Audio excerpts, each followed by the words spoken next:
Oke, udah recorded. Hanak, we want to pray. Record ke cloud nanti you can access this atau gimana Shen? Metodenya? Should be. I'd be able to download it.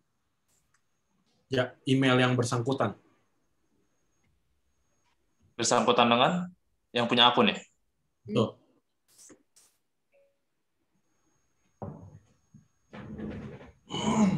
Doa dulu. Udah? I'll just pray. You want to? I'll lead. Tuhan, terima kasih atas hari ini. Thank you for the opportunity for us to gather around today without any adult supervision. And we pray that during this session, banyak yang akan terberkati. Kiranya Kau pakai Henok supaya apa yang dia katakan bisa menyentuh hati para educators ini, inspire them to be better for their students. Also, please be with me saat menanggapi materinya Henok supaya semua bisa berjalan dengan baik.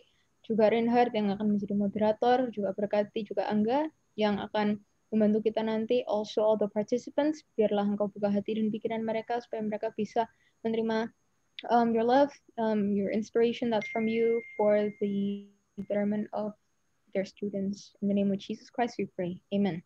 Okay. I'm gonna start admitting them, ya. All right. All the best.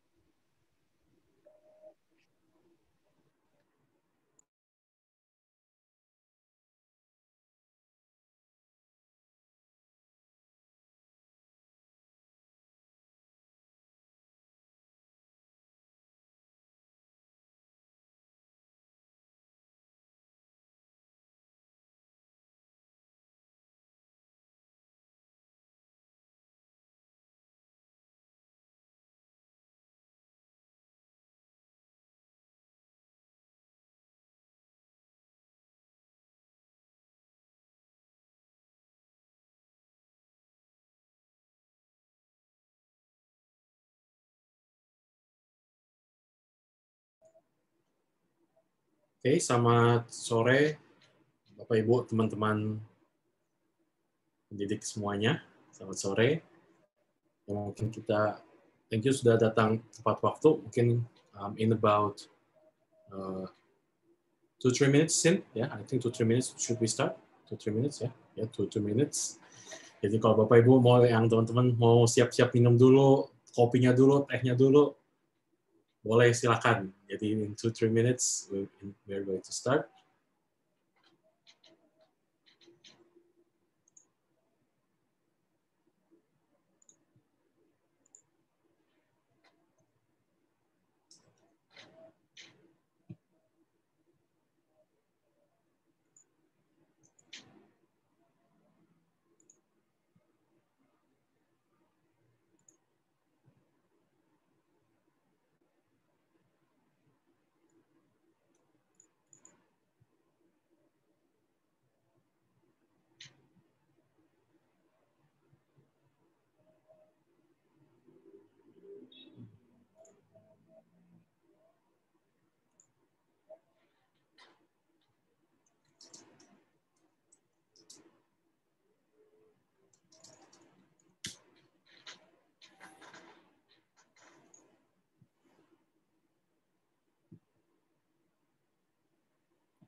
Oke, selamat sore sekali lagi Bapak Ibu dan teman-teman sekalian.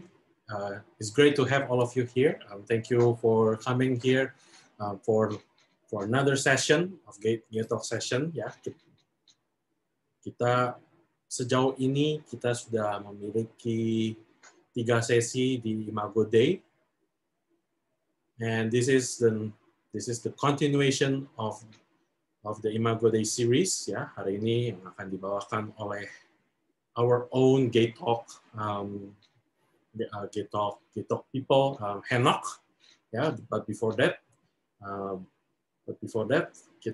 mari kita berdoa dan saya akan pimpin kita semua dalam doa. Ya, saya undang kita semua, mari kita berdoa. Bapak yang baik, kami mengucap syukur untuk sore hari ini kami bisa bersama-sama belajar dan bisa menikmati pembelajaran pada sore hari ini melalui anakmu Henok yang akan membawakan tentang Imago Dei dari sisi psikologi, dan Tuhan biar kiranya Engkau juga yang merapi Henok, biar tata tutur katanya, apa yang ingin disampaikan itu semua berasal daripadamu, dan juga itu akan berdampak bagi kami sebagai seorang pendidik, bagaimana kami juga bisa memajukan tidak hanya ilmu pendidikan kami, tapi juga bisa bermanfaat bagi orang-orang yang kami layani, bagi orang-orang yang kami didik, dimanapun kami berada, khususnya untuk di negeri Indonesia ini. Terima kasih Tuhan. Berkati juga teman-teman, Bapak Ibu yang juga masih on the way hadir, kiranya Engkau juga memberkati mereka sama seperti Engkau memberkati kami.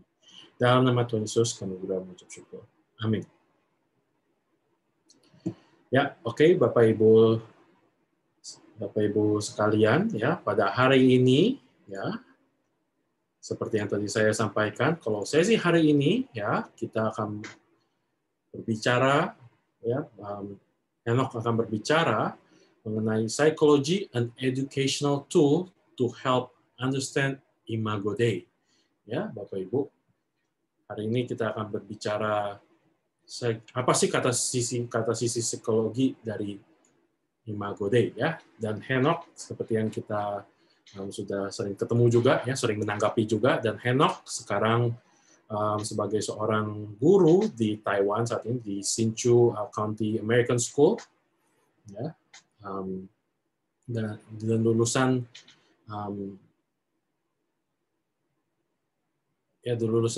masters dari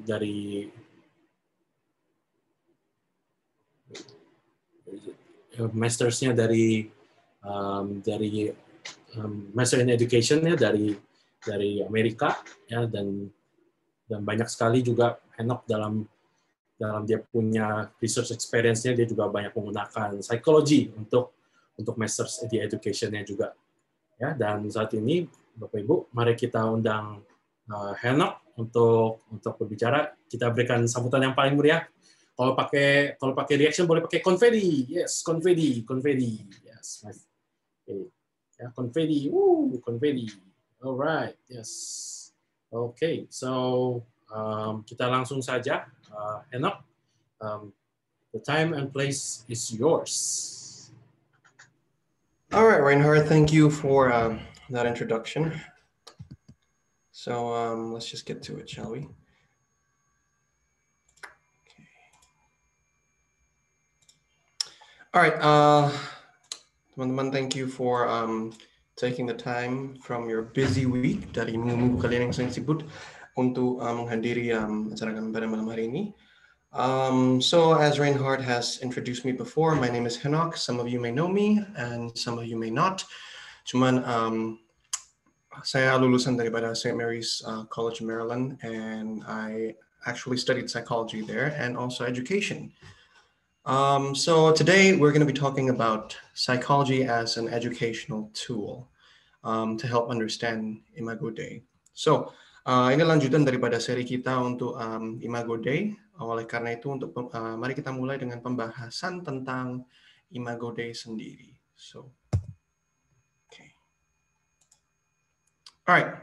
So, in regards to the Christian worldview, regarding the concept of Imago Dei, I would like to draw your attention.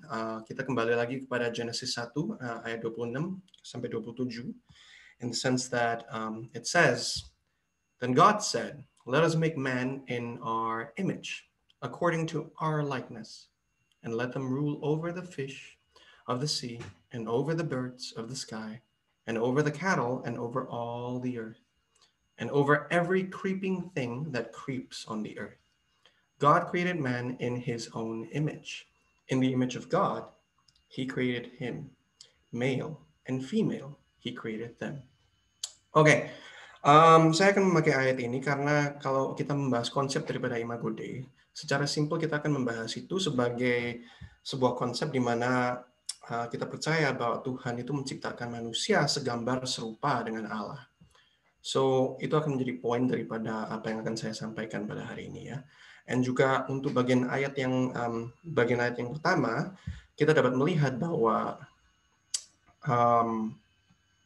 the verse in the Bible actually sets a hierarchy. Jadi di ayat tersebut ini sudah ditetapkan ada hierarki ya, di mana Tuhan menjadi sang pencipta yang berada di atas, terus kita yang diciptakan segambar serupa dengan Tuhan, dan segala sesuatu yang sudah disebutkan di ayat ini berada di bawah tatanan daripada kita ya.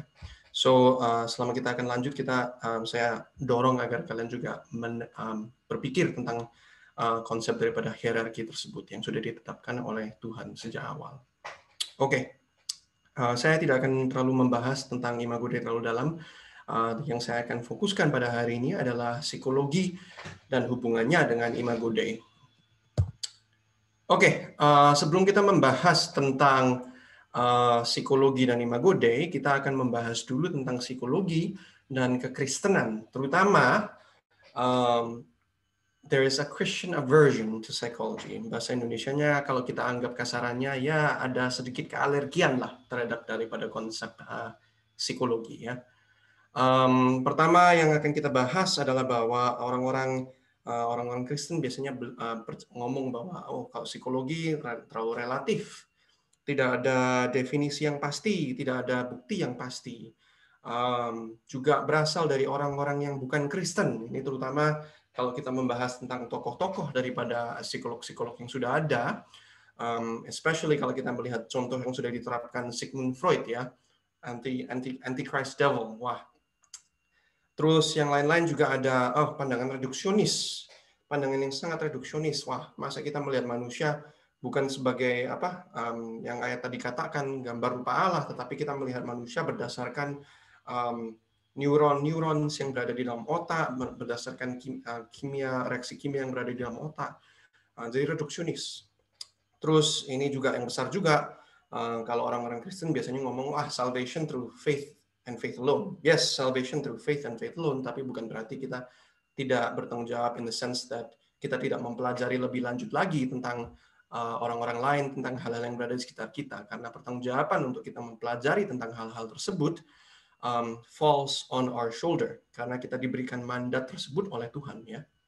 Dan yang terakhir yang akan kita bahas itu adalah psikologi memiliki stigma yang sangat negatif.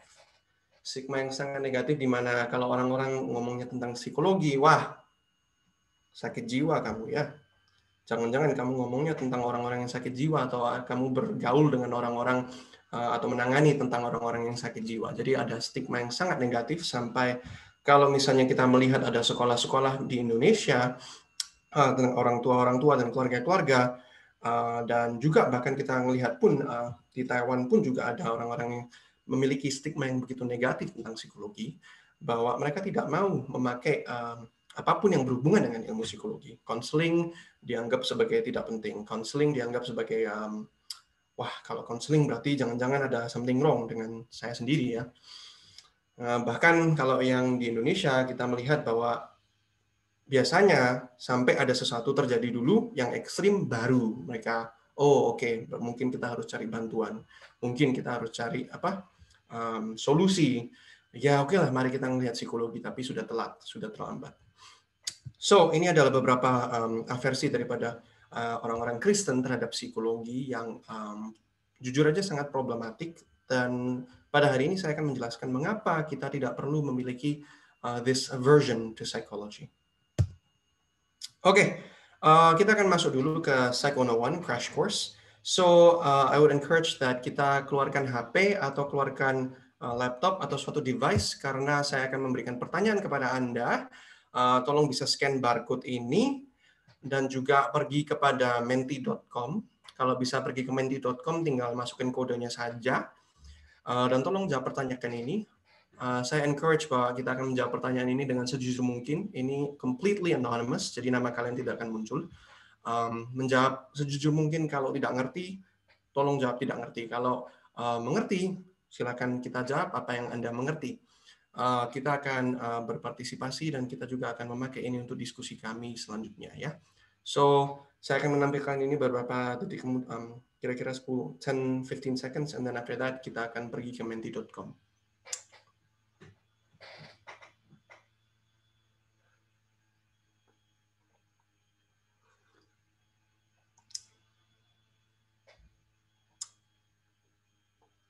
Tolong saya encourage bahwa kita semua partisipasi ya. Kita edukator-edukator tahu betapa susahnya murid-murid untuk bisa berpartisipasi dan bisa berengagement. So saya encourage edukator-edukator yang ada di sini, tolong jangan jadi murid-murid yang terburu dan tolong berpartisipasi. Soalnya there's a saying that says that teachers are the worst students. So please prove me wrong.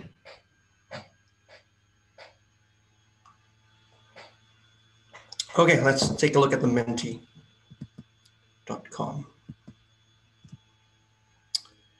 All right, I can see a couple of answers over here.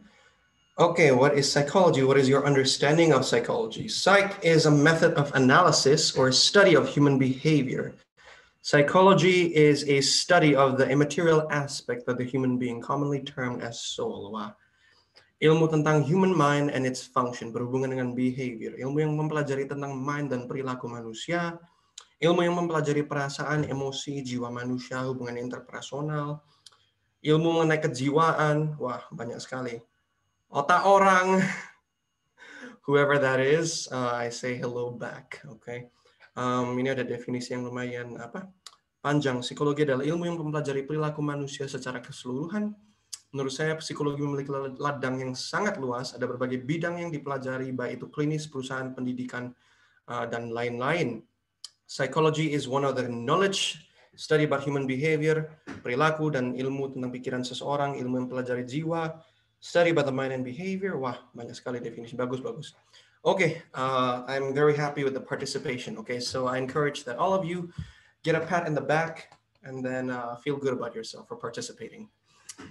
Alright, ini daripada segala semua definisi yang ada di sini, yang jelas, yang sangat jelas untuk saya, mayoritas daripada kita percaya bahwa psikologi adalah studi yang mempelajari tentang behavior, ya, tentang perilaku daripada manusia, atau mempelajari tentang the mind, tentang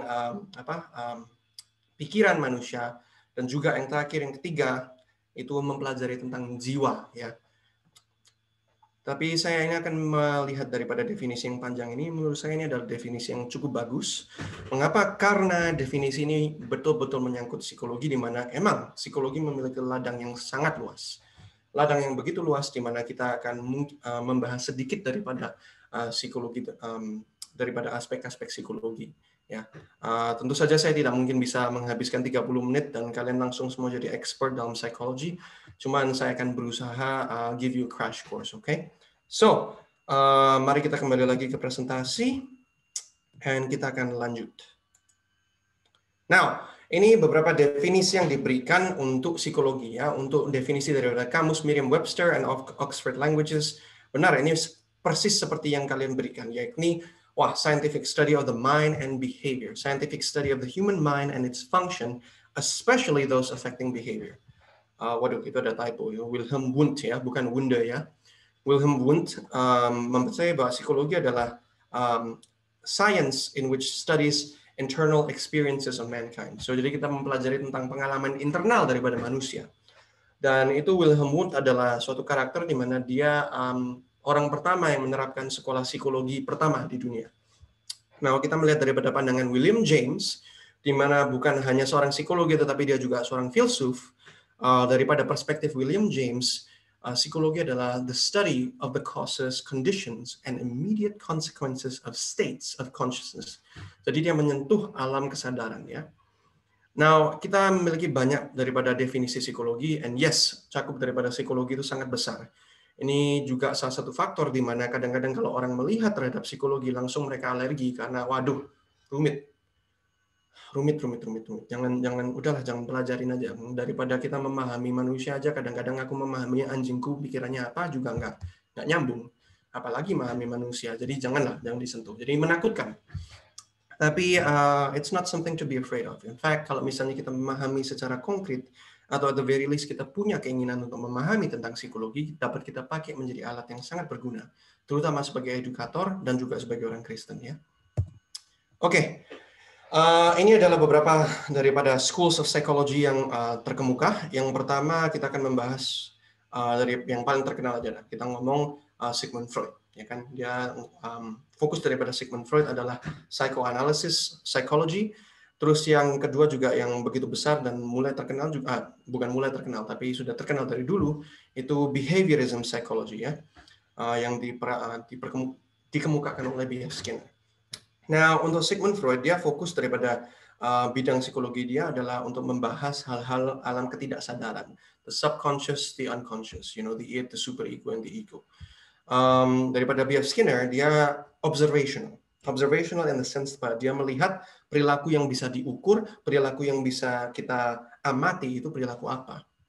Dan daripada yang lain ini ada 3 yang besar, terutama untuk bidang edukasi itu cognitive psychology. Tapi yang kedua ini juga akan kita bahas sedikit saja. Untuk Gestalt psychology, orang termuka dari Gestalt is Fritz Perls. Bukan Fritz, again another typo. Fritz pakai T ya. Fritz Perls, dia adalah seorang yang memfokuskan terhadap rasio, yakni apa yang logikal, apa yang tidak logikal. Dan dia menggunakan ini untuk terapi. Ya, untuk Carl Rogers, untuk humanistic psychology, fokus terhadap aspek-aspek kemanusiaan daripada manusia, yakni perasaan emosional, pengalaman pribadi daripada manusia, jadi memperlakukan manusia sebagai seorang individu. Untuk humanistic psychology, psychoanalysis, and gestalt, ini fokus daripada 3 school of psychology yang saya sebutkan ini untuk terapi. Jadi mereka fokuskan untuk terapi. Tetapi untuk cognitive psychology and behaviorism, ini fokus daripada kita di mana kita memfokuskan terhadap edukasi ya. Untuk cognitive psychology, salah satu beberapa tokoh-tokoh yang terkemuka yang lain-lain yang mungkin kalian sudah pernah mendengar, termasuk Lev Vygotsky dengan teori dia untuk zone of proximal development, juga Jean Piaget, theory of stages of cognitive development. Dan juga yang terakhir itu yang saya ingat Noam Chomsky. Noam Chomsky kalau kita mempelajari tentang linguistik pasti nama dia keluar. Soalnya tentang pembelajaran tentang bahasa, tentang apa yang bisa kita pelajari saat kita muda apa segala macam itu teorinya semua dari Noam Chomsky. Sayang sekali kita tidak bisa membahas ini dengan dalam, jadi saya akan memberikan begitu banyak daripada schools of psychology ini untuk memberikan konteks kepada kalian agar bisa mengerti sedikit apa sih itu psikologi. Oke, kita kembali lagi ke Menti ya. Jadi kita kembali lagi ke Menti, and ini akan saya kembali ke pertanyaan yang berikutnya. Jadi again, please scan the barcode, scan the, input the code, and kita akan jawab pertanyaan. Oke, daripada sekolah-sekolah psikologi yang kita sudah bahas dan juga daripada definisi yang begitu banyak itu, saya ingin bertanya kepada kalian, mengapa kita memiliki begitu banyak ranah dalam psikologi. Mengapa begitu banyak pemikiran untuk psikologi? Saya akan berikan kalian beberapa detik untuk menjawab pertanyaan ini. Beberapa detik juga untuk masuk kepada menti.com. Kalau sudah masuk, hebat. Kalau belum masuk, tolong silahkan masuk. Dan tolong pikirkan pertanyaan ini baik-baik. Dan pikirkan kenapa kok begitu banyak bidang psikologi yang dapat kita pelajari. Ya. Kita akan berikan beberapa detik saja. Oke.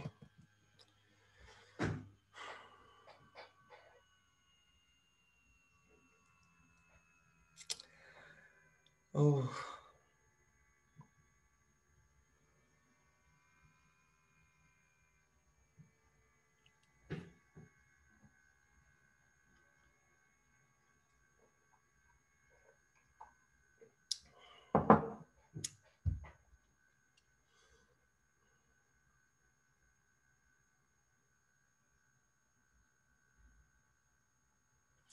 Alright, ini ada beberapa respon-respon yang sangat bagus ya. Yang pertama, wah manusia kompleks, yes, benar sekali, manusia sangat kompleks. Unlike biology, unlike physics, unlike any other field in science, psychology is the only field in science yang membahas tentang manusia sedalam itu ya. Ini berhubungan dengan hierarki yang sudah ditetapkan oleh Allah yang ada. Oke. Manusia kompleks, unpredicted and vast. Kenapa banyak pemikiran? Mungkin soalnya nggak semuanya works, jadi mereka cari teori baru.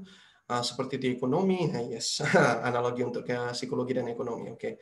Human mind is complicated, berbeda sudut pandang, pendekatan. Psychology is never done in a vacuum. Wah, ini bagus sekali definisinya juga, karena psychology emang tidak pernah dilakukan dalam suatu vakum ya. There is always external context ya. Human being is complex. Psychology depends on philosophical presuppositions, philosophy of mind, anthropology. Oke. Bagus. Ini jawabannya banyak yang bagus sekali. Oke. Saya bisa melihat bahwa emang kalian ini engage dan berpikir. So again, give yourself a pat in the back.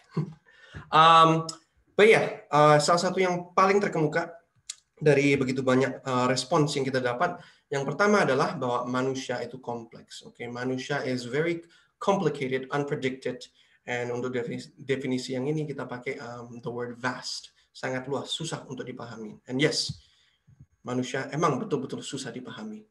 Saya encourage bahwa kita tanya kepada orang-orang meskipun kita sudah kenal seumur hidup kita juga tidak mungkin bisa mengenal mereka 100% kan ya.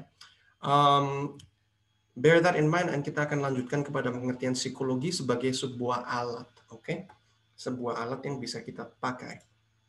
Nah, mengapa begitu banyak different schools of thoughts and the many definitions for psychology? Yes, human beings are complicated.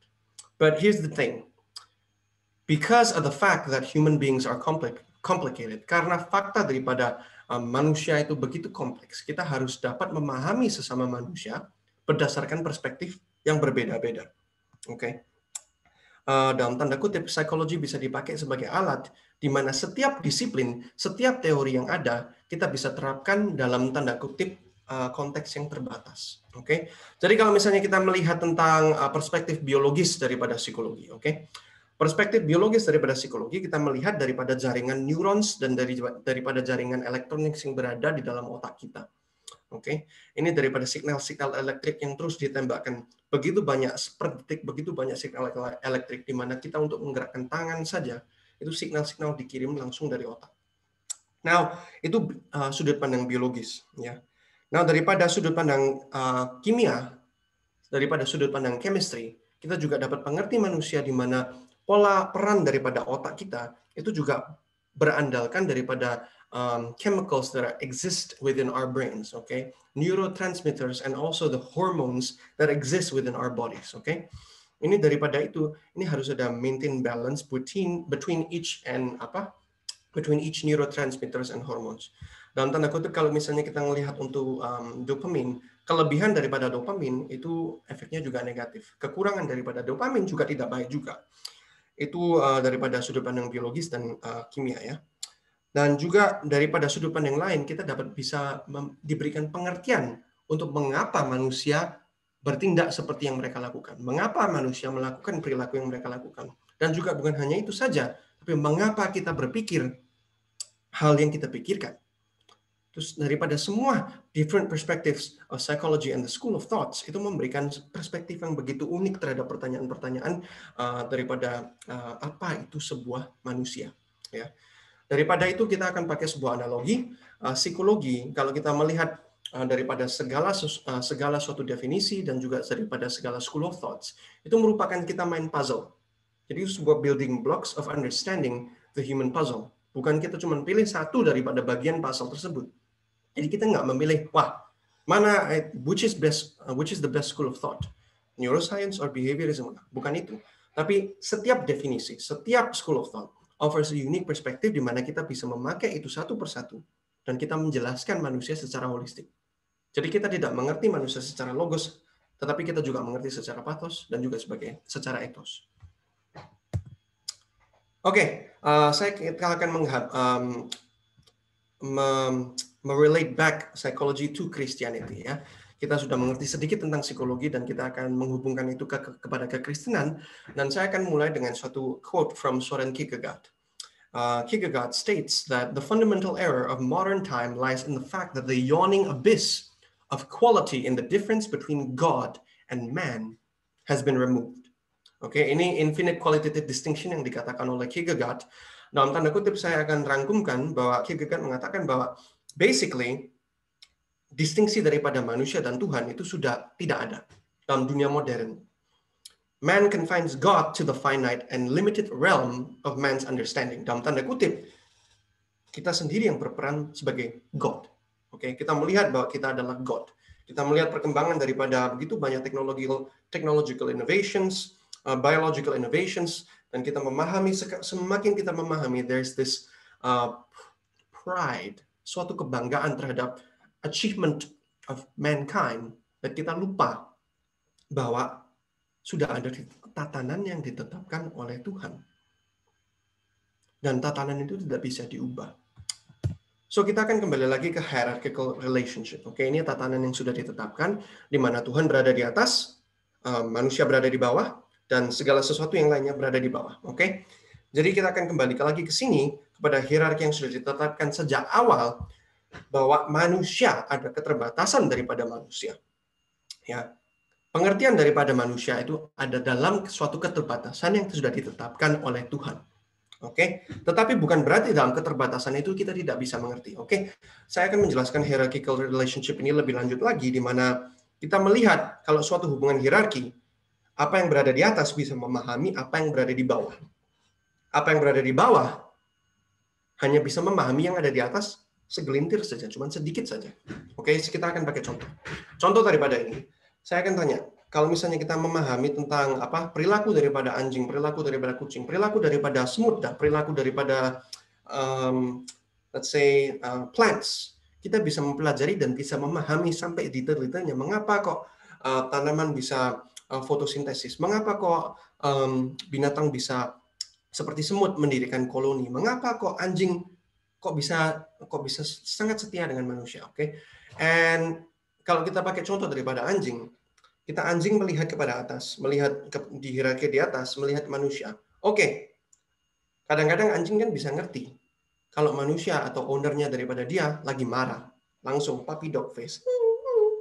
Wah, langsung puppy dog face. Langsung habis itu kita sebagai ownernya langsung, aduh ya udahlah, jangan gitulah. Pokoknya kamu udah kembali. Oke, itu kan anjingnya bisa memahami bahwa wah ada something wrong. Tapi kalau kita tanya kepada anjing, kenapa kok saya marah? Anjing bisa mengerti kah? Bahkan anak-anak daripada manusia yang umurannya 6 tahun, 5 tahun, yang masih bisa kita sudah bisa mengomongkan suatu bahasa, mereka at the very least bisa berpikir, oh, aku melakukan sesuatu yang salah, dan oleh karena aku melakukan sesuatu yang salah, papa mama marah. Itu ada sebuah understanding. Jadi kita apapun yang berada di bawah hierarki tidak bisa mengerti apa yang ada di atas. Dan itu juga berlaku kepada manusia, di mana kita hanya bisa mengerti sedikit daripada Tuhan. Ya. Tetapi kenapa kok ini relate to Imago Dei? Because sudah dikatakan di Alkitab bahwa manusia diciptakan segambar serupa dengan Allah. Oke, oleh karena itu daripada ekstensi from this extensional relationship, okay? There's this correlation between man and God.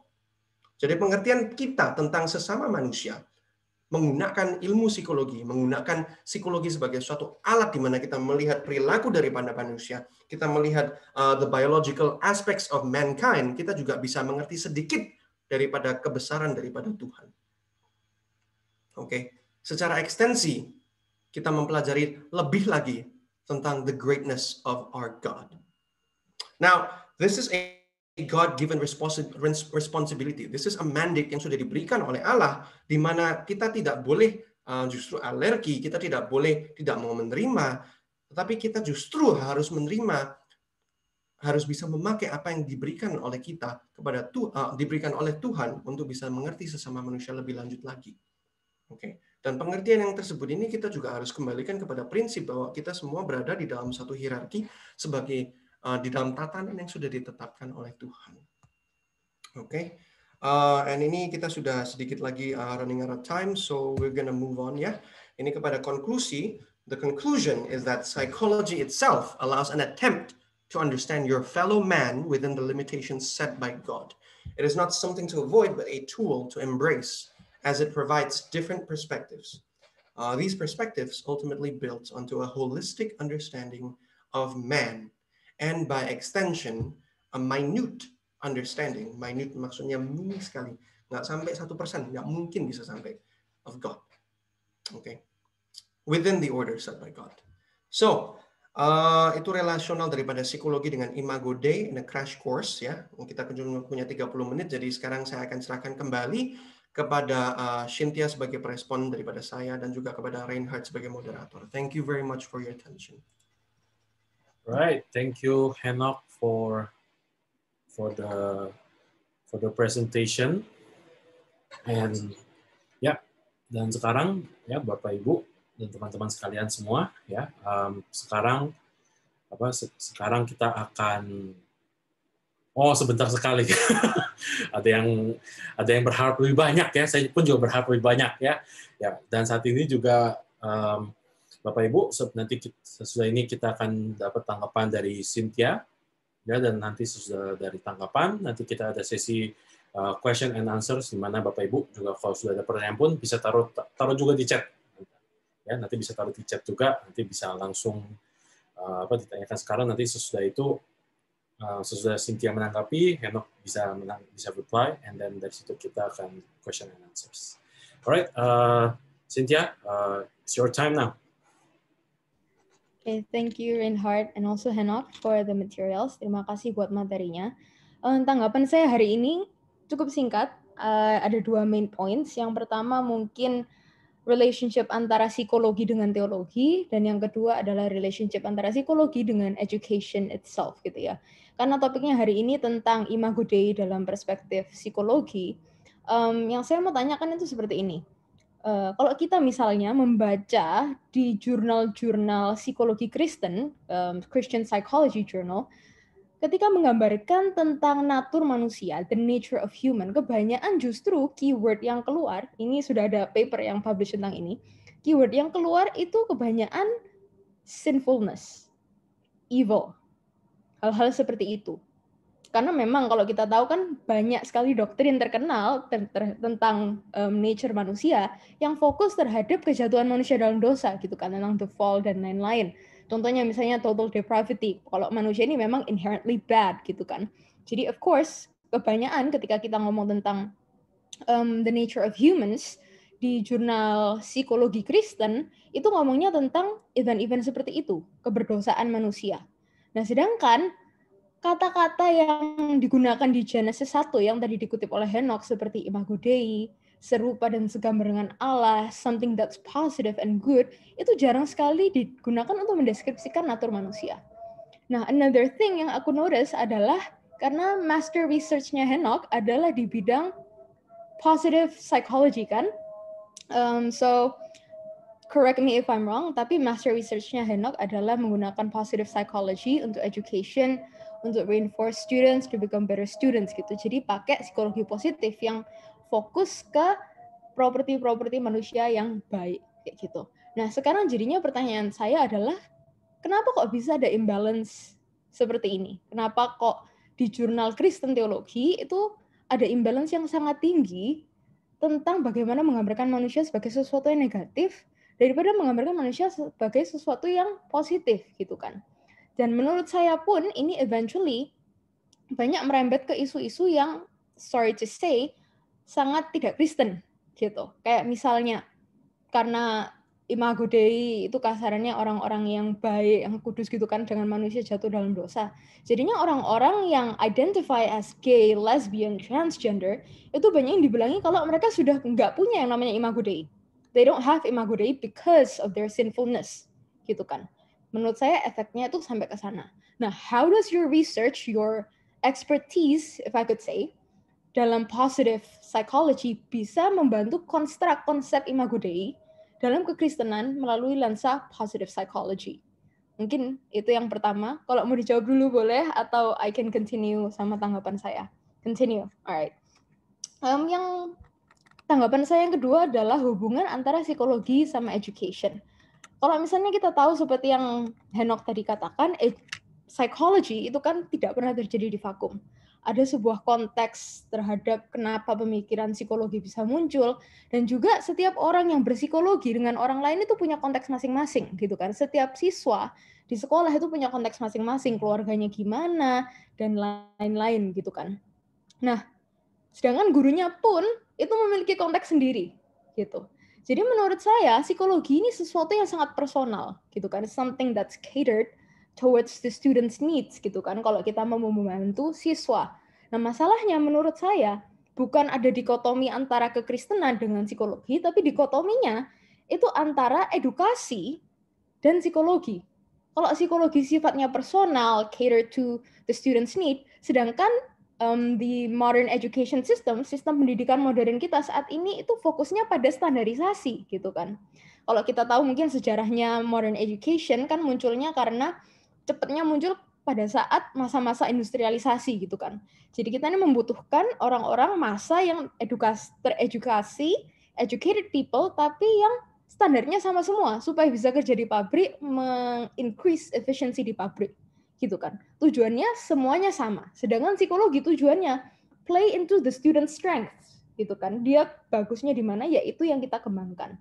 Nah, jadinya menurut saya akan ada sebuah dilema pada guru di mana dia harus menerapkan suatu sistem yang personal di suatu sistem lebih besar yang konsepnya dan tujuannya adalah standarisasi. Jadi I find that would be very hard for teachers to be able to cater both. Kecuali mungkin Henok ada option ketiga yang bisa membantu memblend itu semua. Dan kira-kira kemana ke depannya the future of our education ini? Apakah standarisasi itu masih dibutuhkan? Ataukah justru the future of education itu dipersonalisasi gitu kan? Kalau misalnya kita tahu machine learning zaman sekarang, algorithm kalau di social media lah, di Amazon, Shopee, semakin kita ngelihat suatu barang, they know what we like, dan itu yang semakin disodorkan ke kita gitu kan. Akhirnya kita enjoy di hal-hal seperti itu and we learn more about those things. Apakah bisa education ke depannya itu less standardization and more personalization gitu? Is it a feasible future for educators from a perspective of a psychologist like you? I think that's all from me. Bisa ditanggapi. Okay, so for the second point, saya akan bahas itu yang saya akan bahas yang kedua dulu ya. First and foremost, emang nggak gampang. Siapa yang pernah bilang bahwa jadi edukator gampang? Kita kalau misalnya ada semua orang yang berada di sini yang edukator pasti sadar bahwa emang susah. Ya, and bukan cuma susah, tapi kadang-kala juga nggak dihargai. Kadang-kala juga orang tua juga merasa bahwa mereka lebih ngerti untuk pendidikan daripada murid mereka itu seperti bagaimana, seperti anak-anak mereka. Tapi daripada edukator-edukator yang berada di sini, kita juga dapat mengatakan bahwa apa yang akan terjadi di masa depan tentang jalur daripada edukasi dan psikologi, di mana ada seemingly a dichotomy, ya, kok ada standarisasi dan juga tapi harus ada personalisasi, yaitu emang dua-duanya perlu. Jadi mari kita melihat daripada sudut pandang dari standarisasi. Ya, kalau misalnya tidak ada pertanggungjawaban di mana kita tidak memakai standarisasi sama sekali, justru yang ada utter chaos. Utter chaos di mana setiap daripada murid-murid emang ada yang keperbedaan, ada semua cater towards their personal need, which is what psychology is all about. Okay, tapi at the very same time kita juga harus maintain a balance di mana kita harus cater to the personal needs of our students, di mana kita menjadi student-centered pedagogy, tapi juga at the same time ada pertanggungjawaban di mana apa yang kita lakukan bisa dipertanggungjawabkan kepada orang-orang yang ada di luar juga. And this doesn't mean, ini bukan berarti bahwa semuanya harus distandarisasi. Bukan berarti hanya itu juga, tapi dalam batasan yang diberikan dalam kurikulum yang sudah ada, misalnya kalau misalnya kita ngelihat ke Indonesia, emang kurikulum yang diberikan kan sudah diberikan dari Dinas Pendidikan kan ya. Daripada itu pun juga, tapi bukan berarti bahwa kita harus, itu hukum, that's the law. Kita harus mengikuti itu 100%. Yes, pada tujuan akhirnya emang yes ada pertanggungjawaban di mana ada the standardization with like the exams and like the assessments and all that. Tapi how we get our students to be able to do those things, how we get our students to be able to show progress, itu hubungan personal dan pribadi antara kita sebagai edukator dengan dengan murid-murid kita. Kalau kita misalnya melihat daripada flip side ya, kita ngomong ekstrimnya, kalau kita ngomong fokusnya hanya kepada standarisasi, there is no room for personal education in the sense kita nggak bisa memberikan apa yang murid kita perlukan. Itu bahaya. Karena kita membandingkan mereka bukan sebagai seorang individu, tetapi kita melihat mereka sebagai sebuah statistik. Oke, kita melihat mereka sebagai sebuah nilai. Dan itu bukan cara yang benar untuk kita melakukan edukasi. Ya. Itu cara yang sangat simple, cara yang sangat gampang. Siapapun bisa mengajari murid-murid dan students terhadap, tinggal bisa ngelakuin tes. Siapapun bisa. Tetapi untuk lebih daripada itu, di mana kita memperlakukan mereka secara sebagai seorang individu, di mana kita mau memfokuskan semua daya pikir kita, semua kemampuan kita untuk memperlihatkan supaya murid kita mempunyai perkembangan yang begitu baik. Itu lebih susah, jauh daripada hanya fokus terhadap standarisasi. Nah, kita ngelihat lagi daripada flip side daripada ekstrim yang tadi, kalau misalnya semuanya terlalu personal, justru bahaya juga. Makanya ini seperti yang saya tadi bilang, kalau misalnya kita pakai analoginya untuk dopamin, semuanya itu harus ada balance. Balance yang harus bisa kita capai, dan itu semua pertimbangan antara kita dan juga hubungan dengan antara murid kita juga. Kalau misalnya kita ngelihat dari flip side daripada terlalu banyak personalisasi, kita sekarang lihat aja contoh yang paling prominent yang bisa saya pikirkan. Kenapa kok saya tanya, di mana kita berada di zaman yang begitu gampang kita ada informasi. On the tip of our finger. Kita tinggal Google, semuanya ada, ya kan? Kok ya masih ada saja orang yang percaya bahwa bumi itu flat? Kok ya masih ada saja orang yang percaya bahwa vaksinasi menghasilkan autis? Loh, buktinya padahal sebanyaknya mungkin kita bisa temukan bukti bahwa the earth is round. Kita ngomong sama orang Yunani zaman kuno, mereka pakai dua sticks, dua jenis obelisk, nggak pakai teknologi yang canggih-canggih sama sekali. Mereka bisa tahu bahwa bumi ini bulat. Tapi kita sekarang justru ada teknologi malah berpikir bahwa bumi ini flat. Itu saya tanya kenapa? Karena setiap informasi yang berada daripada aplikasi yang kalian ada ini, algoritmanya yang ada di sini is personalized to cater to what you want. Jadi feed yang saya ngelihat daripada saya Google search, feed yang saya ngelihat daripada saya Facebook, feed yang saya ngelihat daripada Instagram dan segala sesuatu yang saya ketik apa segala macam, itu berbeda daripada apa yang kalian juga akan terima. Oke? Ini ada machine learning-nya sendiri di mana algoritmanya memberikan apa yang kita mau. Dan ini sangat bahaya. Ya, kalau misalnya kalian ada waktu, saya encourage go to Netflix, or kalau bisa cari dokumentari namanya Social Dilemma, masalah daripada social media ya, dan juga algoritmanya bisa dibahas lebih dalam lagi di situ. Tapi itu adalah contoh yang utama terhadap di mana personalization tidak ada pertanggungjawaban. Personalization tidak ada pertanggungjawaban dengan apa yang benar. Jadi fakta pun bisa dikatakan bukan fakta. Oke, and kembali lagi kepada yang poin yang pertama, kalau misalnya Shin juga bisa rangkumkan dalam suatu pertanyaan. Okay, let me try that again.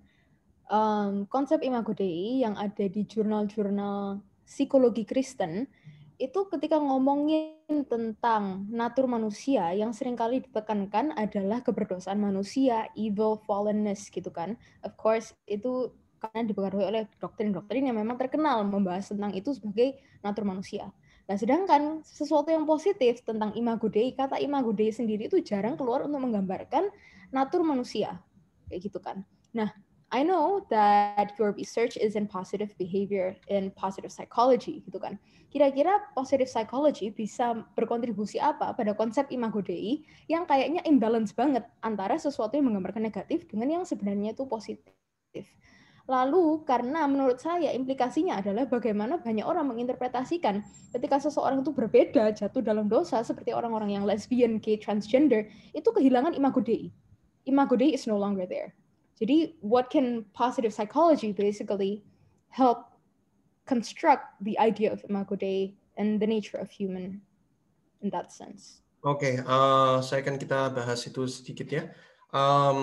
First and foremost, my research is actually not on positive psychology. There's no such thing as positive psychology, tapi my research is on behavior reinforcer. Oke, jadi maksudnya apa yang bisa dilakukan terhadap behavior. Jadi dalam tanda kutip dalam konteks riset saya, justru kita melihat tingkah laku yang berproblematik. Kita melihat apa problem yang bisa kita rectify dalam tanda kutip, apa yang bisa kita buat lebih baik lagi. So untuk kita hubungkan itu dengan konsep daripada Imago Dei, di mana itu adalah suatu hal yang positif, di mana kita emang memiliki this sense of image of God yang sudah diberikan oleh Tuhan ya. Ini adalah sesuatu yang sangat kompleks. Ini sesuatu yang tidak gampang. Oke, karena yes, kita membahaskan tentang hal ini berhubungan dengan kenegatifan daripada yang sudah diterapkan oleh kita, itu kan hanya karena daripada fall from grace kan ya, daripada the sinful nature of mankind ini kan karena our fall from grace, daripada kita sudah memilihkan bahwa kita sudah adalah manusia yang berdosa, tapi justru karena kita sudah sadar bahwa kita berdosa, ya, bahwa kita sadar bahwa kita perlu lebih baik lagi, terutama itu adalah suatu hal yang sangat perlu buat bagi orang yang sudah mengatakan bahwa diri mereka Kristen, ya kan? Karena kalau kita melihat daripada konsep Christianity, kita sudah menerima daripada kekristenan, menerima ide daripada kebenaran di mana Tuhan sudah mengorbankan Jesus Christ in an effort to redeem our sins, in an effort to make us whole again. Itu adalah sesuatu yang begitu baik, ya kan? And sorry, does that mean that people yang belum ke-restore eventually in the end itu nggak whole in the sense? I think that actually is a good question, but that question is very complicated juga. Kalau misalnya kita bahas secara simple, in the sense, I think the one sentence that I can say is that we have the potential to actualize that godliness within us. And this is a complicated process in which when we don't do that, when we reject that, it makes it very difficult for us to actually see the good in us. Yeah. In fact, if we can actually see the trend towards today, there's an increasing cases of depression, there's an increasing cases of anxiety, and of course, saya nggak bisa atributkan itu terhadap semakin banyak orang yang berdosa. Tetapi reality daripada itu, kita melihat bahwa yes, there's an increasing trend in like people who actually do not believe in God, ya kan? Who actually believe in themselves more, and because of that, it makes their life very, very stressful in a lot of different ways. And again, ini saya nggak bisa atribusikan secara langsung ya, karena emang begitu banyak konteks. Kalau misalnya kita ngomong tentang konteks, sosial media juga bisa jadi salah satu faktor. Tetapi that self-actualization aspect of the godliness that exists within us itu sangat susah disadarkan bagi orang-orang yang secara mentah-mentah menolak Tuhan. Ya. And kita hubungkan kembali lagi dengan psikologi. It's actually very, very there's no dichotomy. Because psikologi itu kita nggak melihat positifnya dalam tanda kutip, kita melihat behaviornya yang positif. Justru itu the end product that usually we want to happen.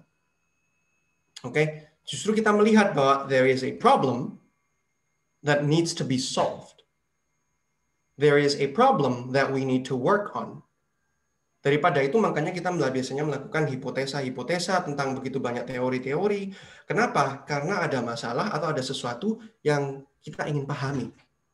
And that in itself itu juga memberikan suatu pemahaman yang lebih lagi. So I wouldn't say that psychology is actually a positive thing. In fact, it actually starts out a lot as a negative thing in the sense that we try to fix it and we try to make it into a better we try to come up with a better understanding of things, okay? So that in itself, I think, is a very interesting question, but there's no easy way to answer it. And I think that foundationalnya, daripada fondasi yang harus kita mengerti, ya kita harus mau belajar tentang psikologi dulu, dan kita juga harus mau belajar tentang Alkitab. Kalau kita berhenti belajar dan tidak mulai belajar pun juga kita nggak mungkin bisa mengerti atau mengintegrasikan daripada apa psikologi dan apa how psychology can actually plays a role in Christian worldview juga, ya kan. Tapi daripada itu, the problemnya yaitu tadi yang sudah kita bahas. Begitu banyak orang yang mempunyai pandangan negatif terhadap psikologi. So that doesn't actually answer your question, but actually I hope that it makes you think more about the relationship of psychology and Christianity. Thank you. I think that's just that. That's it from me. Cuma aku mau meluruskan satu hal. Aku mau ngutip dari Wikipedia. Positive psychology began as a new domain of psychology in 1998 when Martin Seligman chose it as the theme for his term as the president of the American Psychological Association. So your claim that positive psychology does not exist is not scientific, Mr. Sharon. I apologize, and I'm saying that my research is not on positive psychology. Okay. All right. Nice to get that straightened out. Saya kembalikan ke moderator mungkin untuk Q&A.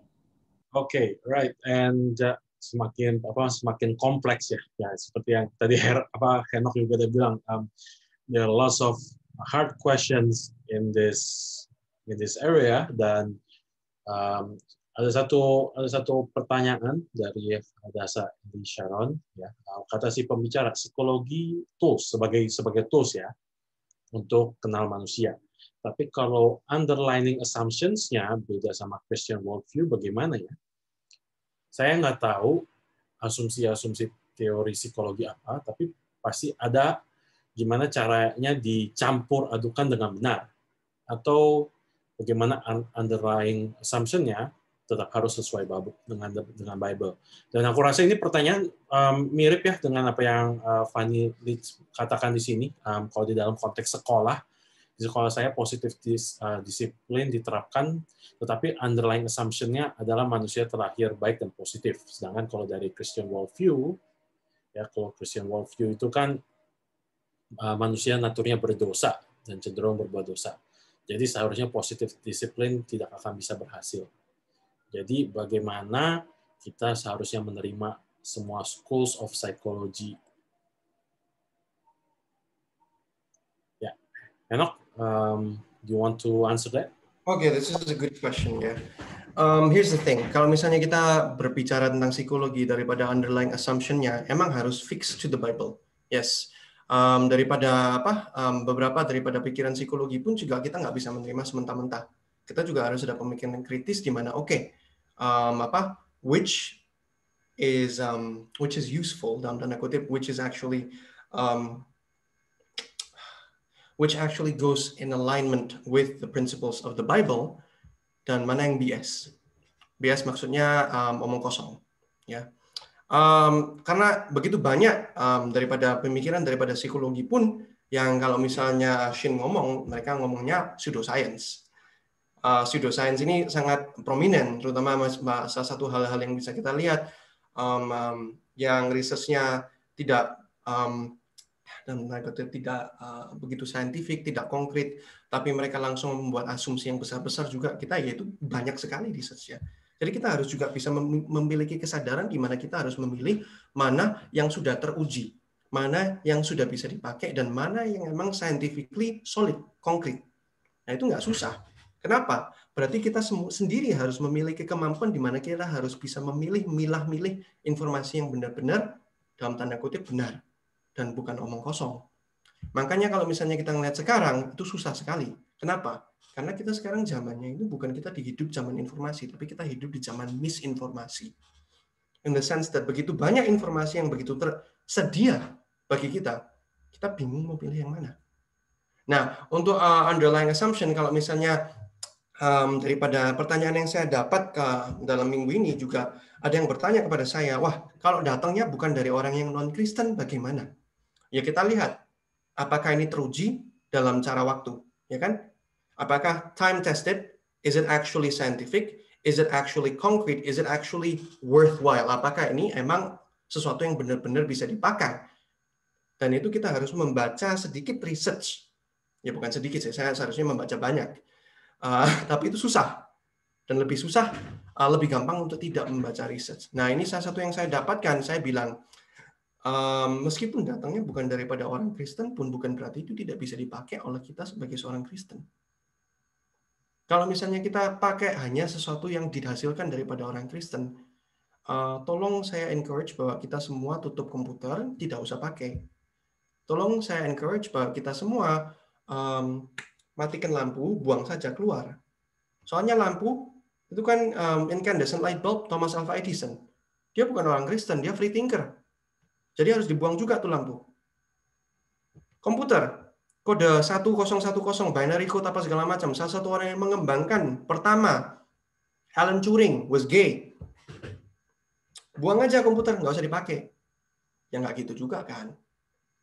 Hanya just because it originates from someone who is non-Christian does not mean that God cannot use it to further his greatness and his purpose. Yeah. And I think hopefully that answers the first question ya. Ini ada pertanyaan yang lain juga ya. Menurut saya beberapa hasil-hasil psikologi bisa dipakai sebagai sebuah tool dan tidak harus diterima sebagai kebenaran sekuat testimoni pencipta kita ya. Misalnya, pertanyaannya kok langsung hilang. Oh ini.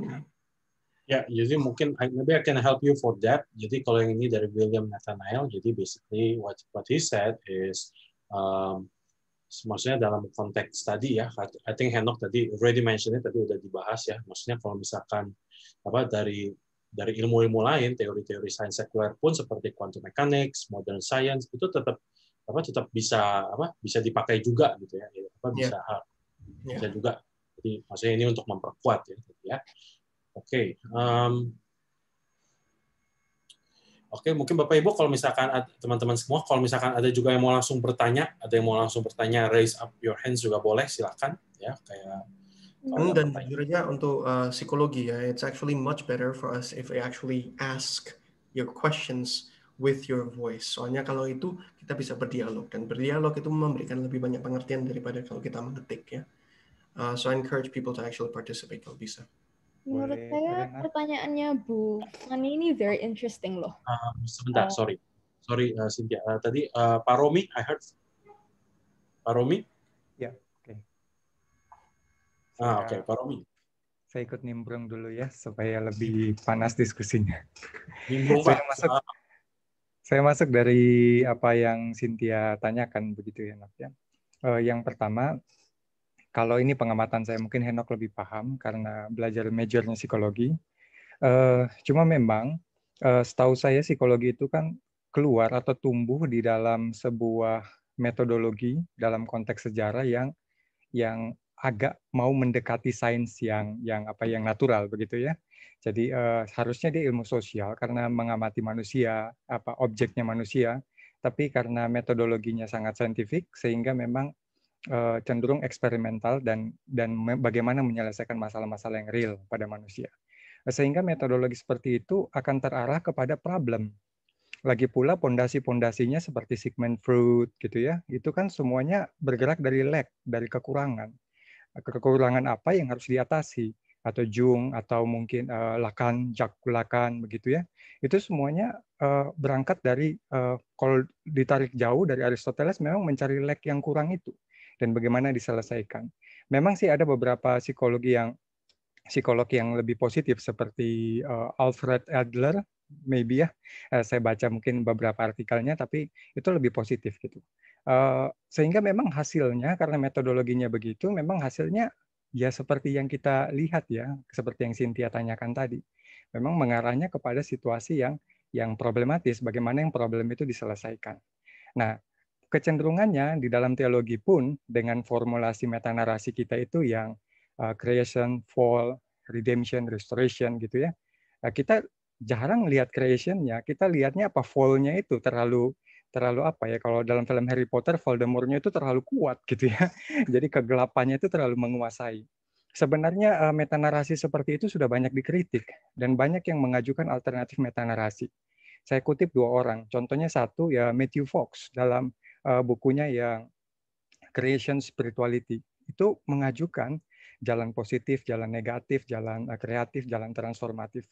Di mana jalan negatif atau via negativa itu dilihat secara positif, tidak senegatif seperti punyanya teman-teman reform gitu ya. Maafkan ya kalau agak mengkritik tapi silakan kalau mau didiskusikan atau mungkin Dorothy Sole seperti positiva, negativa dan transformativa. Jadi sebenarnya metanarasi itu cuma salah satu gitu ya. Banyak banget orang formulasi-formulasi yang jauh lebih positif begitu ya ketimbang ditelan oleh kegelapan ini. Terus yang berikut, memang mungkin kecenderungan otak kita, Henok mungkin bisa memberikan masukan, kecenderungan otak manusia selain biner, hitam putih gitu ya, tetapi juga cenderung untuk menjadi pragmatis, menyelesaikan masalah yang ada. Ada masalah bagaimana di-solve.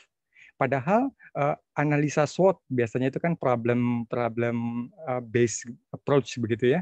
Itu sebenarnya sudah ada antitesisnya seperti inquiry AI, appreciative inquiry method approach itu kan sudah ada antitesisnya.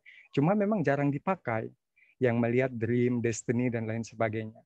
Sehingga memang kita memang lebih cenderung suka yang ada masalah bagaimana diselesaikan. Sangat pragmatis banget.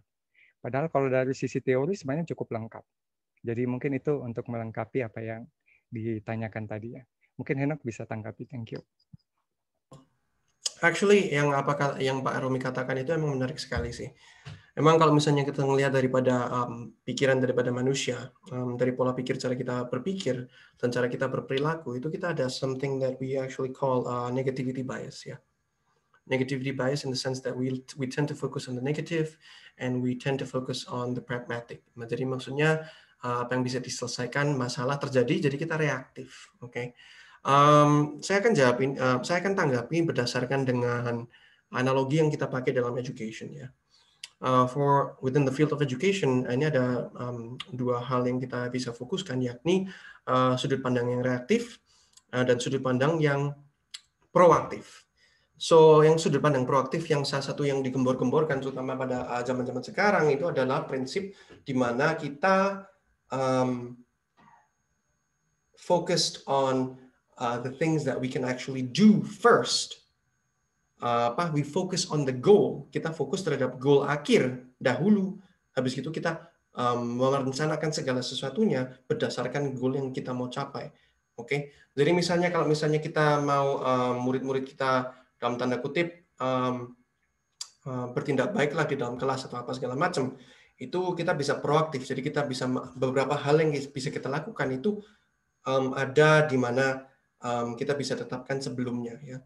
And saya pakai analogi daripada proaktif and reaktif daripada edukasi, karena saya dalam bidang edukasi pekerjaan saya. Cuman yang Pak Romi katakan itu benar. Dan I think for us, as Christians, for us as educators juga, yang bisa kita pakai itu kembali lagi kepada balance antara prinsip-prinsip yang saya katakan tadi. Karena yes, daripada pemikiran negatif, pemikiran yang begitu pragmatis tadi, itu emang bisa dipakai dan begitu banyak sudut pandang pikir yang bisa kita pakai. Tetapi the flip side of that itu justru lebih susah untuk dimengerti dan lebih susah untuk diterapkan. Dalam edukasi pun juga sama. Backwards planning, menjadi proaktif, menjadi apa segala macam itu jauh lebih susah daripada kita yang menjadi reaktif, daripada kita oke lah, let's see how the flow goes, ya kan? Ini juga sama seperti juga dalam kalau misalnya kita ngelihat dalam relationship, kita nggak usah ngelihat goalnya bagaimana, tapi kita ngelihat oke, let's go with the flow. Nanti besoknya jadi gimana ya kita melihat dulu lah. Tapi ya seperti yang tadi Pak Romi katakan, itu sangat pragmatis juga ya. So saya pakai dua analogi ini untuk menjawab bahwa untuk meresponi bahwa doesn't necessarily mean that dalam tanda kutip itu right or wrong, bukan hitam atau putih. Tapi kita harus bisa mengintegrasikan begitu banyak pemikiran ini berdasarkan prinsip-prinsip yang Alkitabiah, prinsip-prinsip Alkitab yang benar ya. So I think that's my response to what Pak Romi just said. Thank you very much. Okay. Thank you, Henok. And di komen ya ada tanggapan juga tadi dari Adesa and Christian tadi ya, ada tanggapannya juga. Yes, as a tool ya, kembali kepada Bible ya, kayak as a conviction of the Bible, and we need to equip ourselves as a Christian how to use these tools and provide total truth in our lives and other people's life. Nah, ya mungkin ini ada satu sisi yang menarik ya, Henok yang dari Christian dia bilang, nah kalau dari sisi kekristenannya, which Christian worldview, which tradition? Nah, I think this is quite interesting too. If we want to talk about, do you want to touch on this topic a little bit? Sure. Actually, to address that, I think kita kembali lagi ke PPT yang tadi saya sudah terapkan, yakni yaitu tanggung jawab daripada kita. Itu tanggung jawab daripada kita, di mana kita harus bisa melihat daripada begitu banyak point of view, daripada begitu banyak perspektif segala macam itu, kita harus bisa melihat dan mengintegrasikan secara pribadi kita juga. Kenapa? Karena the relationship that we have juga dengan Tuhan itu juga adalah suatu personal relationship yang kita miliki juga. And yes, again itu harus berdasarkan daripada standar yang benar. Dan apa yang kita mau ngomongkan dalam tanda kutip standar yang benar itu susah sekali ya. Tapi itu justru mandat yang diberikan oleh Tuhan juga, untuk dimana kita harus mengetahui atau harus belajar lebih lanjut lagi tentang hal-hal ini. And saya juga ingin ikatkan lagi dengan yang tadi saya katakan, bahwa we live in an age of misinformation. Kita harus justru punya skill-skill di mana kita harus bisa memilah-milih antara begitu banyak perspektif. Dan yes, kita kembalikan lagi dengan definisi psikologi yang diberikan tadi, bahwa tidak ada sesuatu yang eksis dalam vakum. Jadi begitu banyak pertimbangan yang harus kita lakukan, begitu banyak faktor yang kita harus analisa, dan itu tidak gampang. Tapi pada juntrungan akhirnya kita harus tetap bear in mind what the Bible says, what the principles of the Bible says. And that is a very difficult thing to do. But that doesn't necessarily mean that we shouldn't do it. Yang problematik, saya melihat bahwa begitu banyak orang yang melihat, oke, kompleks, ya udahlah tinggal percaya. Oh, kompleks, tinggal dihindari. Sama dalam prinsip psikologi, sama dalam prinsip kekristenan. Itu sangat berbahaya sekali. Karena yang dikatakan oleh adik saya di komen, justru kalau kita menjalankan that kind of behavior, that kind of culture within psychology and Christianity, yang terjadi ya sekarang kita dapat melihat bahwa kekristenan, influence daripada kekristenan, orang-orang yang menganggap bahwa kekristenan itu adalah sesuatu yang penting, menurun. Mengapa? Karena kita tidak ready, karena kita tidak dibekalkan oleh pengertian tentang kekristenan dan juga pengertian tentang dunia. So I think that's a short response that I can give out, ya.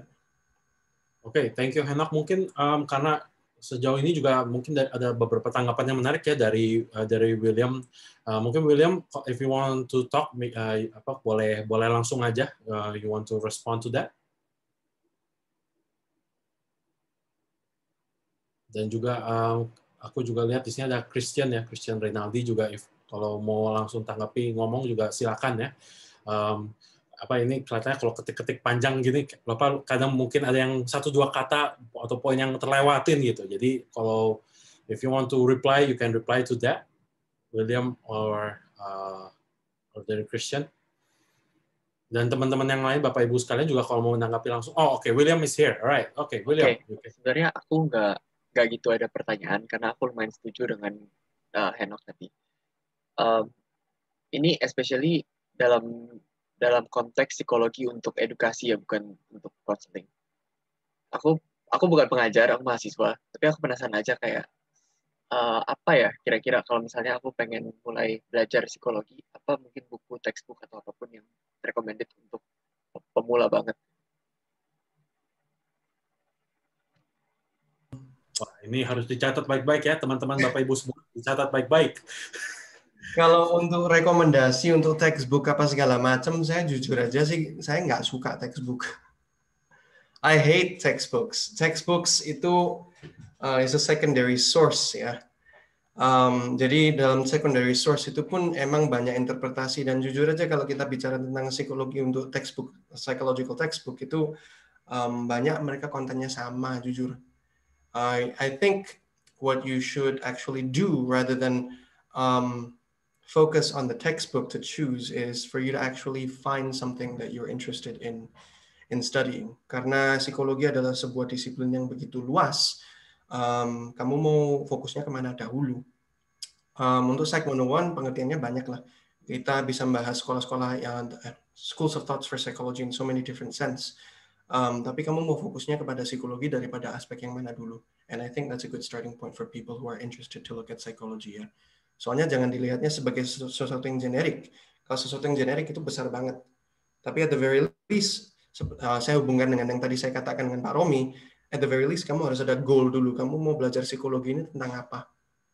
And kalau kamu ada goal itu, kamu bisa mulai besar seperti sebuah funnel, sebagai corong. Dari mulai besar itu kamu bisa semakin fokus terhadap goal yang sudah kamu tetapkan. I think that's a better suggestion rather than which textbook to start, because I hate textbooks.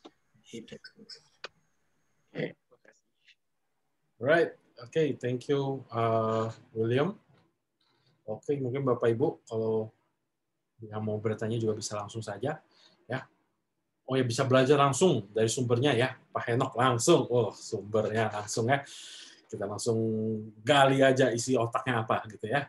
Oke, mungkin kalau Bapak Ibu belum ada pertanyaan, Henok, tadi justru terpikir ya, when you talk about, maksudnya terpikir juga tadi from the education side gitu ya. Maybe can you give us an example of one common psychology theory yang biasanya dipakai di dalam education, yang dipakai oleh Christian educators? That's actually a very broad question. That is a very broad question, so I'm not sure how to answer that. Soalnya kalau misalnya kita ngomong tentang satu teori ada banyak sih, dan juga dipakai bukan dalam satu konteks yang bukan dalam berbagai macam konteks, tapi konteksnya juga harus ada spesifik. Well, one of the things that I can think of yang langsung saya bisa pikirkan itu tentang reinforcers ya, yang riset saya yang saya pakai, positive reinforcers, negative reinforcers, punishments and all that, itu negatif dan positif, pro dan con daripada teori itu apa, bagaimana cara menerapkannya. I think that's quite common for educators to use, and juga it's quite easy for educators to use, especially kita mau terapkan juga dalam prinsip Alkitabiah. It's not complicated juga, karena dalam sudut pandang edukasi kita juga di-guide daripada prinsip-prinsip moral yang zaman sekarang pun juga diterima dalam society ya. The norms of society itu kan membawa nilai-nilai moral yang embedded within it ya. So I think reinforcers is actually a pretty common thing that educators do. Thank you, Henok. Okay. Alright. Ya, Bapak Ibu, apakah masih ada pertanyaan kembali? Ya, oke. Ya, Pak Andrea Saputra, silakan. Bisa langsung saja. Ya. Iya, kalau boleh mau nanya soal ini, soal sistem edukasi saya ini kan tadi sempat di-mention kalau sistem pendidikan sekarang tuh kayak menciptakan anak-anak yang bisa dibilang kayak seragam gitu kan. Jadi kan kesannya itu pendidikan itu jadi menciptakan dalam tanda kutip manusia tapi kayak mesin gitu, punya kapasitas sama, punya keahlian sama gitu, punya pengetahuan sama. Jadi kayak jadi saya ngeliatnya tuh pendidikan tuh jadi sistem mekanis gitu. Sedangkan Imago Dei itu kayak sangat menekankan keunikan manusia per manusia gitu. Nah, pertanyaan saya itu gimana kita bisa implement nilai Imago Dei ini ke anak didik yang punya talenta ataupun personality yang ya sangat diverse gitu, sehingga para pendidik tuh bisa lebih mengarahkan anak didiknya untuk memenuhi panggilan Tuhan gitu, yang tentunya juga unik untuk setiap orang. Ya, gitu.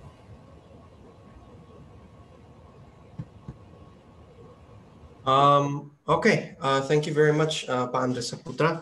That is actually a very good question ya. Yes, penekanan daripada edukasi sekarang itu sangat banyak dengan yang tadi dikatakan oleh Shin juga. There's a lot of standarisasi ya. there's a lot of standardization, and juga tujuan daripada pendidikan justru kita menjiplak berdasarkan perbandingan skala nasional lah, skala internasional lah. Justru itu menjadi masalah problematik. Kenapa? Yang tadi saya sudah katakan itu menjadi sama seperti yang Bapak tadi juga respon, bahwa itu membuat murid itu sebagai statistik, bukan sebagai sesuatu yang unik, bukan sebagai image of God, ya. And yang saya katakan tadi, ya justru kita bisa memakai daripada ilmu psikologi ini, kita bisa pakai sebagai salah satu daripada arsenal kita untuk kita membangun suatu personal relationship with our own students, ya. Kasarannya gini, apa yang diberikan, apa yang dipertanggungjawabkan penting, yes, penting. Tapi apa yang terjadi di dalam kelas, apa yang terjadi dengan murid Anda, itu antara murid Anda dan Anda sendiri. And bukan berarti bahwa kita terbatas hanya karena ada standarisasi. Standarisasi itu baik dalam tanda kutip, kita ada pertanggungjawaban. Tetapi kita juga harus tidak boleh lupa untuk membangun this personal relationship, and for us to actually realize the uniqueness, keunikan daripada murid-murid kita. Oke, saya standarisasi yang di tempat saya juga ada di sekolah saya di Hsinchu County American School. Standarisasi itu sangat penting. Nilai-nilai daripada murid-murid sangat penting, nilai-nilai ujian sangat penting. Tetapi yang juga lebih penting lagi, kita melihat perkembangan daripada murid itu sebagai seorang individu. Jadi kita tidak membandingkan murid kita dengan orang-orang lain, tapi kita melihat murid kita sebagai suatu lensa individu di mana mereka bisa mencapai apa yang mereka capai, apa perkembangan mereka secara pribadi. Oke, and kalau kita bisa menerapkan itu, kita bisa maintain that kind of balance, itu justru akan mengembangkan suatu atmosfer di mana belajar, di mana murid-murid kita itu jadi seseorang yang dalam tanda kutip menjadi seseorang dalam suatu keluarga. Okay, in a familial bond, in a familiar relationship. Soalnya kalau kita bisa menerapkan hal itu, mereka pun juga bisa lebih trusting, lebih open terhadap kita, bukan hanya sebagai seseorang yang pasif menerima education from us, tapi juga sebagai seseorang yang bisa mengandalkan kita sebagai suatu role model, sebagai seseorang yang bisa mengandalkan kita sebagai edukator, sebagai someone that we have a personal relationship with, ya. So again, this is a balance that we need to strive to achieve, and psychology, or at the very least our understanding of psychology, our willingness, kemauan kita untuk mulai belajar tentang bagaimana kita bisa mengaplikasikan prinsip-prinsip dan teori-teori psikologi ini, merupakan suatu starting point bagi kita untuk mulai. So I hope that answers your questions, Pak Andre. Saya harap Pak itu menjawab pertanyaan Anda. Thank you for the question. Okay, thank you Kak Andre untuk pertanyaannya dan Henok untuk sudah menanggapi. Ya, mungkin karena juga sudah waktu, ya Bapak Ibu sekalian. Jadi mungkin kita tutup dulu untuk sesi Q&A-nya pada saat ini. Dan sekali lagi, thank you so much to Henok sebagai pembicara hari ini, dan juga Cynthia as the penanggap, ya, dan juga Bapak Ibu sekalian yang sudah menanggapi, sudah meresponi. Ya, I think it was a really nice discussions. Dan Bapak Ibu, teman-teman sekalian, sesi Get Talk yang berikutnya akan ada pada tanggal 9 Mei, ya, yang akan dibawakan oleh Pak Stefan Gozali, dan beliau juga ada di sini juga bersama-sama dengan kita saat ini, ya, dengan topik, ya, masih dalam Imago Dei, dalam subtopiknya adalah Math Telling a Creational Story, ya, tanggal 9 Mei, ya, 2 minggu lagi, jam 5 sore, sama seperti saat ini, ya. Jadi kita kali ini akan dengar Imago Dei dari sisi matematika. Jadi bayangin Bapak Ibu, matematika dan Imago Dei. Di mana tuh? Kita akan lihat korelasinya bagaimana itu akan berinteraksi, ya, dan kita nanti tanggal 9 Mei, ya, dengan pembicara Pak Stefan Gozali, BSc, dengan tema Math Telling a Creational Story. Oke, alright, oke, Bapak Ibu sekalian, oke, saya stop share screen ini, ya, dan ya Bapak Ibu sekalian, ya, terima kasih untuk kehadirannya, dan saat ini, yuk mari kita semua berdoa, dan saya minta dengan hormat Pak Romi untuk menutup kita di dalam doa pada malam hari ini. Silakan Pak Romi. Baik, mari kita satu dalam doa.